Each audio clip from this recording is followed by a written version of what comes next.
السلام عليكم ورحمة الله وبركاته. الحمد لله رب العالمين، والصلاة والسلام على خاتم النبيين وإمام المتقين وسيد الخلق أجمعين، نبينا محمد وعلى آله وصحبه أجمعين. Leo nina swali muhimu sana kwako ndugu yangu Muislamu. Je, ukiulizwa sasa hivi namna sahihi ya kufanya ghusli kwa mujibu wa sunna, unaweza kueleza hatua zake zote kwa uhakika? Na je, umewahi kujiuliza kwa nini suala hili muhimu sana limekuwa likichukuliwa kama jambo la kawaida kiasi kwamba watu wengi hawajawahi kulisoma kwa kina? Basi endelea nami hadi mwisho wa kipindi hiki, kwa sababu leo tutajifunza pamoja ghuslu, umuhimu wake, namna sahihi ya kuifanya, na kwa nini kila Muislamu anapaswa kuifahamu yeye mwenyewe. Swali la kwanza, ghuslu ni nini? Kama alivyoeleza Ibn Uthaymeen rahimahullah, Allah mrehemu, katika risala hii, risalatun fil wudhu'i wal ghusli was salah. Al ghuslu taharatun wajibatun min al hadath al akbari kal janabati wal haid, kwamba ghuslu ni tahara ya lazima kutokamana na hadathi kubwa kama vile janaba na haidhi. Yani kwa ufupi, ghuslu ni kuoga kwa nia ya kuondoa hadathi kubwa ili mtu aweze kurejea katika ibada kama swala, kusoma Qur'ani kwa namna inayoruhusiwa kisheria na ibada nyinginezo zinazohitaji tahara kamili. Mwenyezi Mungu ameweka tahara kuwa sehemu ya msingi katika maisha ya Muislamu, na ndiyo maana kabla ya kuzungumzia sala, saumu au ibada nyingine kubwa, tunapaswa kuelewa kwanza suala la tahara. Ndugu zangu, jambo la kusikitisha ni kwamba wakati mwingine watu wengi hujifunza mambo mengi ya dunia, lakini hawapati muda wa kujifunza namna sahihi ya kujitaharisha. Matokeo yake ni kuenea kwa mkanganyiko, simulizi mbalimbali zisizo na dalili wazi, na wakati mwingine watu kufanya mambo kwa mazoea bila kujua msingi wake wa Kiislamu. Ndiyo maana elimu ni muhimu. Sasa tuangalie kwa ufupi namna ya kufanya ghusli. Asema Ibn Uthaymeen katika risala hii, kaifiyatul ghusli, namna ya kufanya ghusli hatua kwa hatua. Kama ilivyo katika mambo mengine ya dini, tunatakiwa kurejea katika Qur'ani, Sunna na maelezo ya wanawazuoni wenye kuaminika. Ibn Uthaymeen asema hatua ya kwanza, ayyanuya al-ghusla biqalbihi, mwenye kutaka kufanya ghusli basi kwanza atie nia moyoni mwake, anuie moyoni mwake kuwa anataka kufanya ghusli, yani anataka kuoga ima kutokana na janaba au haidh.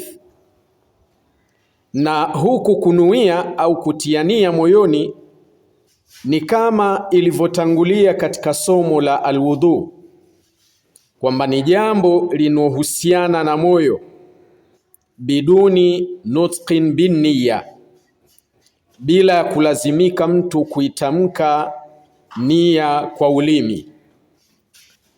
Hii ni hatua ya kwanza. Kwa hiyo nia ni tendo la moyo, si lazima mtu aseme maneno maalumu kwa sauti. Kinachotakiwa ni kukusudia moyoni kwamba anaondoa hadathi kubwa na anajitaharisha kwa ajili ya ibada. Hatua ya pili yasema thumma yusammi fayaqulu bismillah, kisha ataje jina la Allah kwa kusema bismillah, yani kwa jina la Mwenyezi Mungu. Na hatua ya tatu, thumma yatawaddau wudhuan kamila, kisha atawadhe udhu kamili kama ule wa sala. Na hatua ya nne asema thumma yahthi almaa ala ra'sihi,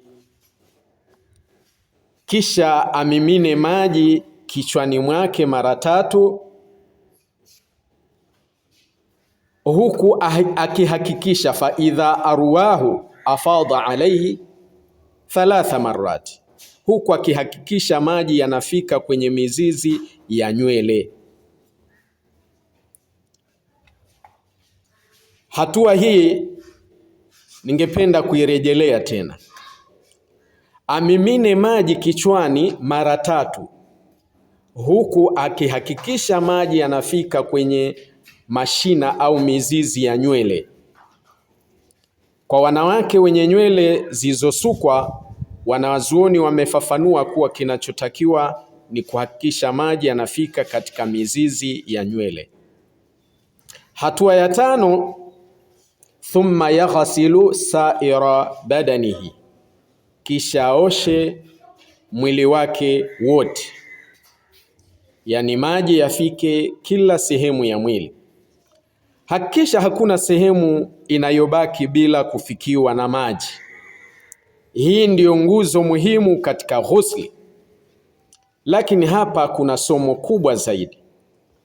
Ghusli ni suala la maji pekee.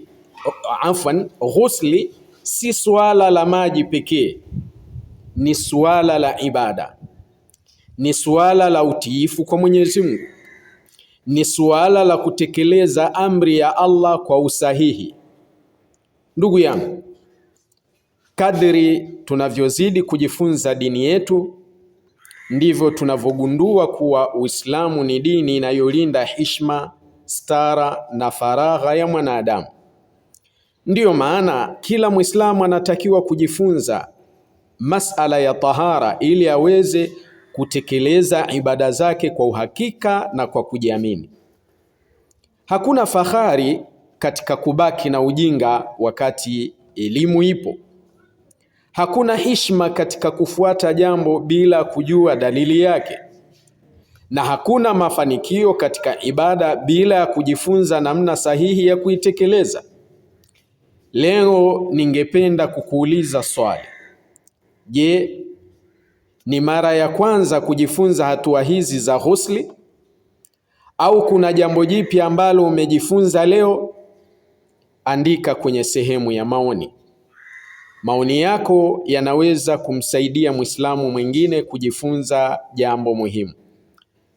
Na kama unaona somo hili lina manufaa, shiriki kwa ndugu zako. Share kwa ndugu zako, marafiki zako na familia yako, ili elimu hii wafikie watu wengi zaidi.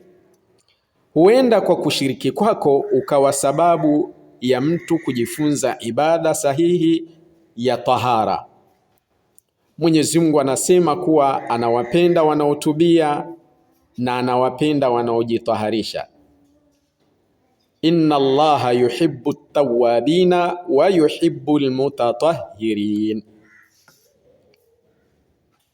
Na ushiriki wako kwa wengine si tu kwamba watafikiwa na ujuzi wakajua kile ambacho walikuwa hawakijui, lakini kwako kuna ujira. Mtume sallallahu alayhi wasallam asema addalu ala alkhairi kafa'ili, mwenye kuijulisha kheri kwa mwingine ni kama aliyefanya, bimaana wote wanashare malipo.